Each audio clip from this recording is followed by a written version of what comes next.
Hi, I'm Pastor Jim Driscoll of Christ Lutheran Church at 1302 East Washington Street in Newcastle, Pennsylvania. And I am here with the NCTV45 thought for the day. As I was saying, we were talking about a year with Dietrich Bonhoeffer. Dietrich Bonhoeffer was a Lutheran pastor, Christian, very Christian. Martin Luther's the one that started this whole thing. So I've had people say, well, that's not Christian. Yeah, it most certainly is. It's more Christian than Baptist and Methodist and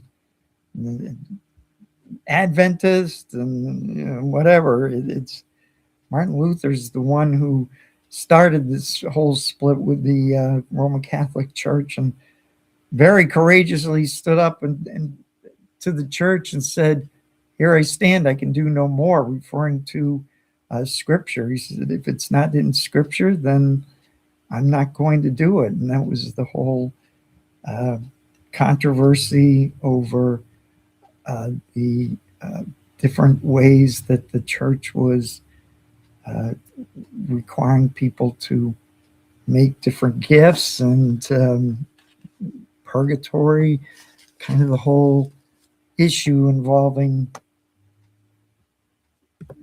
what how we are forgiven as as, as Christians. So, a lot of people out there ask questions instead of saying things, saying, well, this is the way it is, that's the way it is, because if you don't really know, you don't know what you're talking about. Ask a question and then find out instead of, you know what I mean? Anyways, we were talking about what it is that we do during worship as far as music goes. Uh, Lutherans have a very long history in Christian music. Johann Sebastian Bach is one of the earliest Lutheran composers and musicians, and so much of what Bach's music is used today in contemporary music, and certainly his original compositions are repeated today. Some of the best music in Christianity was written by Bach, absolutely no question. I mean, he's probably the preeminent musician and composer in the Christian church as a whole. So when we talk about music in the worship service, yeah, we talk about sober, as he said yesterday, grateful, devoted worship music, and that's what we're going to talk about again, but a little different in terms of what what Bonhoeffer was talking about in terms of what it is that is some of the things that how it actually comes out, basically. We are using A Year with Dietrich Bonhoeffer. This is edited by Carla Barnhill, and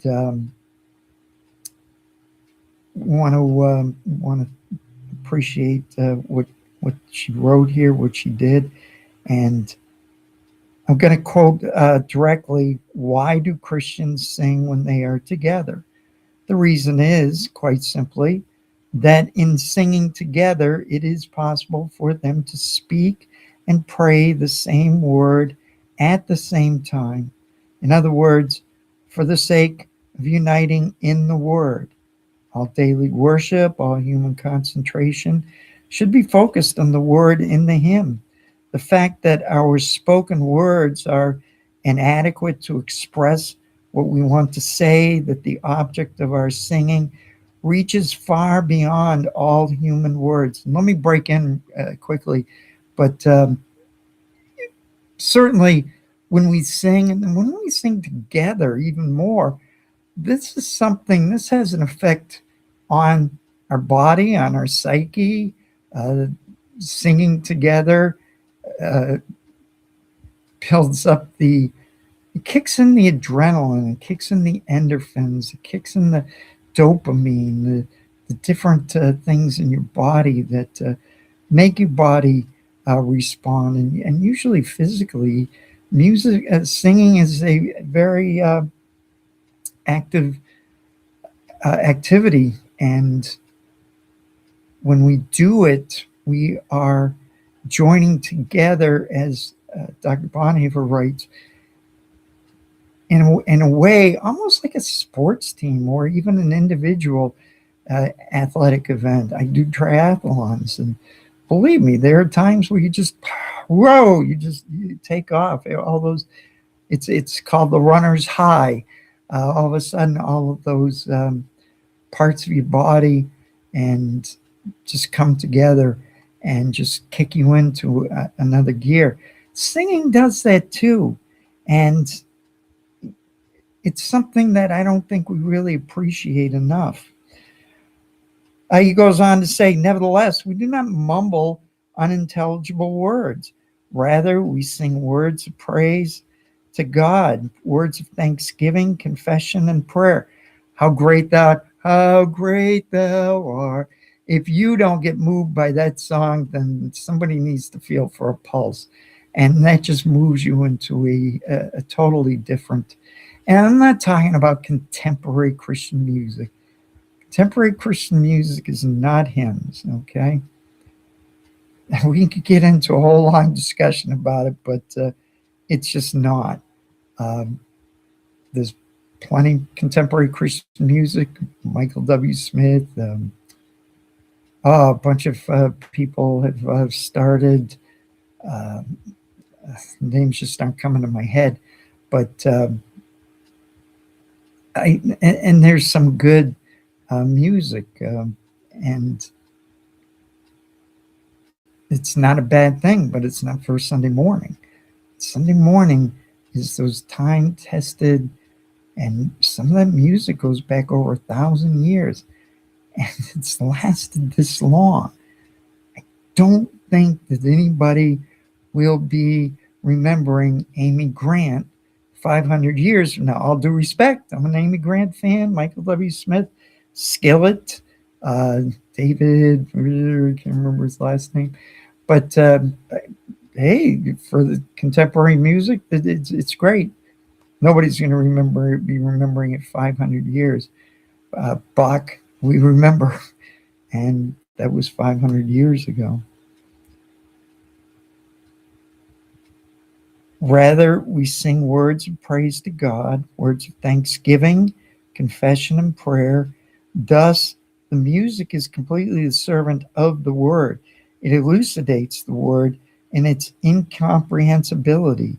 Here, words and music combine in a unique way.